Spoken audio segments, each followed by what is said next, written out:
Всем большой привет, я рад приветствовать вас на своем канале. Друзья, сегодня хочу поделиться с вами рецептом медовика на желтках. И это прекрасная альтернатива по утилизации желтков. И думаю, этот рецепт вам понравится.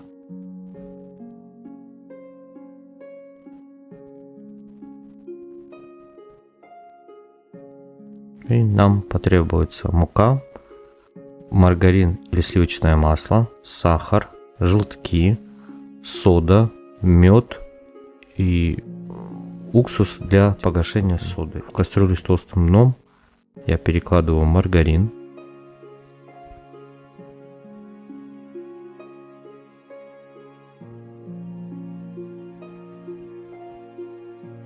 Туда же отправляю мед. Мед берите любой, который вам нравится.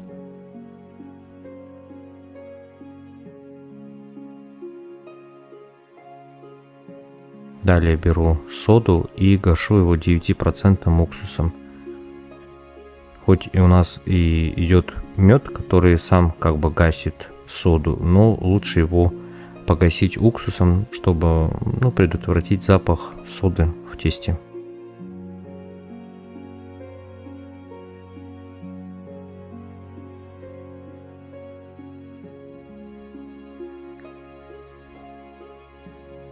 И все, теперь включаю на самый медленный огонь и буду потихоньку растапливать и карамелизовать мед. И параллельно буду взбивать желтки с сахаром и ванильным сахаром.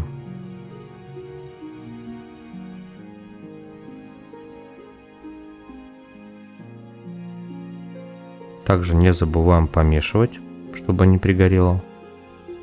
Ну и так как я и сказал, ставим на самый медленный огонь и потихоньку будем карамелизовать мед.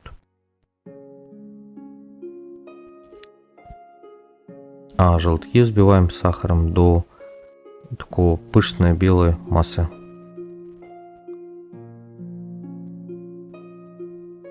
Все, до вот такого вот состояния взбили желтки, извиняюсь. И параллельно, как я и говорил, помешивать, чтобы не пригорело. И до вот такого вот янтарного карамельного цвета доводим нашу массу. И теперь смотрите, друзья, нужно быстро тонкой струйкой как бы заварить желтки. И тут нужно будет быстро-быстро помешивать, чтобы масса не свернулась.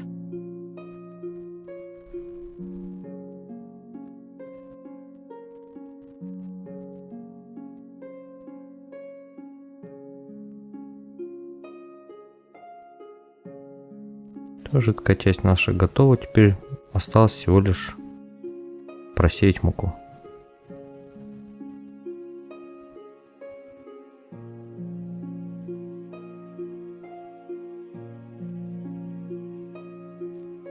Просеиваем муку и замешиваем. Такое мягкое тесто получается.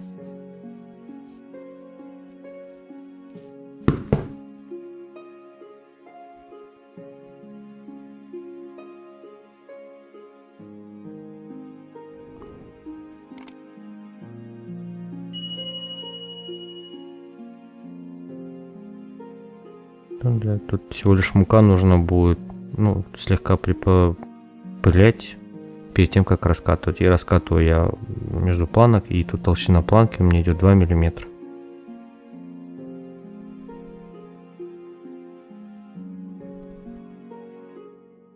Тесто раскатал и вырезаю кольцом 18 сантиметров.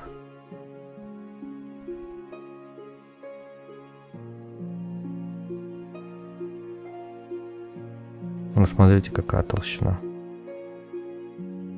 2 миллиметра получается.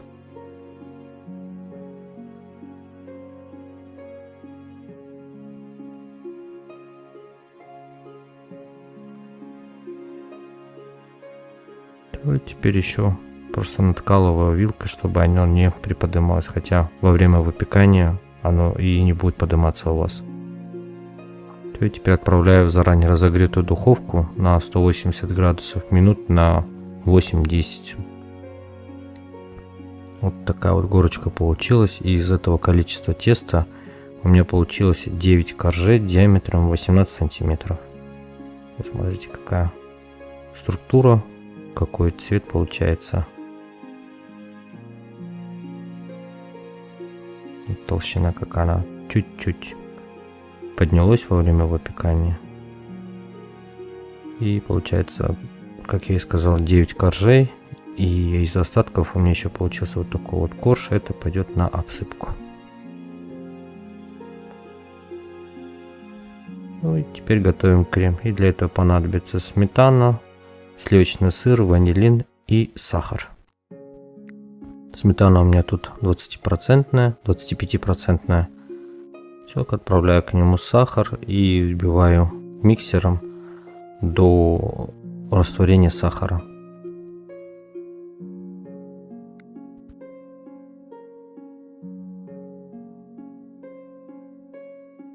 Сметану с сахаром взбил.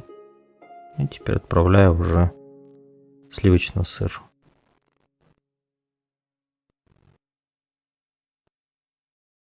Сыр тоже берите, какой вам нравится. У меня тут идет Хохланд.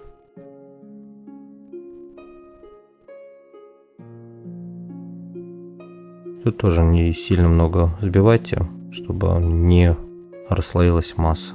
Теперь собираю с бортиков. Крем тоже готов. И я вот здесь немножко отобрал. Это у нас в дальнейшем пойдет на выравнивание. Все, и теперь, как обычно, немного крема на подложку, чтобы торт у нас не катался. И я собираю, получается, дном вверх, чтобы лучше крем пропитался, так как нижняя часть она более пористая. Все, и теперь я знаю вес своего крема, знаю количество коржей, и чтобы у меня все было равномерно, я всегда взвешиваю крем.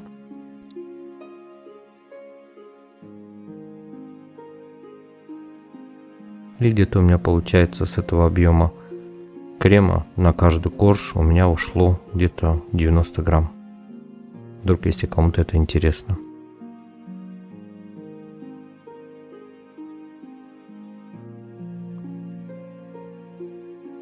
И теперь, чтобы было удобнее мне, я вот собираю в кольце с ацетатной пленкой.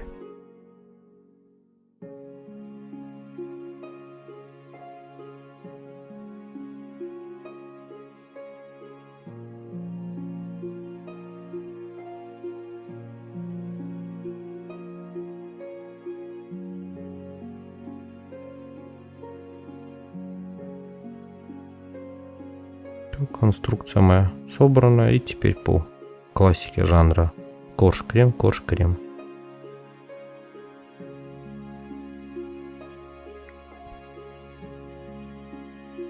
Вот только верхнюю корж, получается, я выкладываю дном уже наоборот вниз.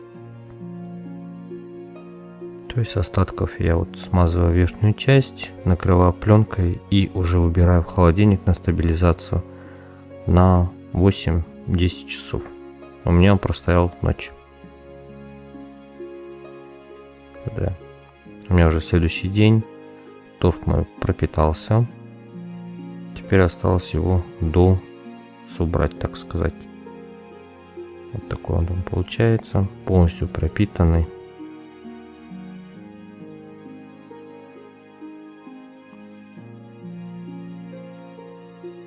Шпателем немножко выровню. И как раз тот крем, который ей откладывали. И всегда подчищайте подложку, чтобы он у вас был сухой, потому что сейчас, когда мы будем делать обсыпку, кстати, по обсыпке я его пропустил через мясорубку, так сказать, а еще просеял, чтобы крошка была равномерна. И все, теперь обсыпаем бока.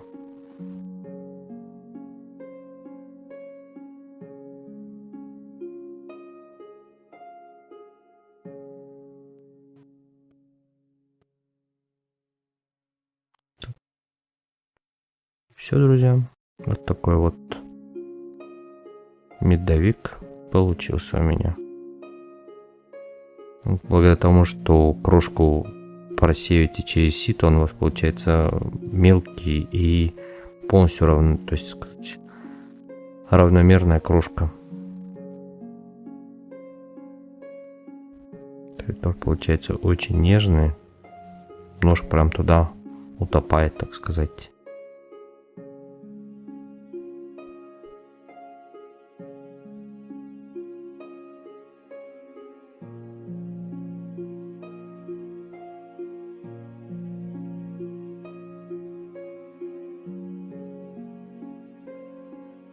Все, теперь, как говорится, волнительный момент, что у нас в итоге получилось.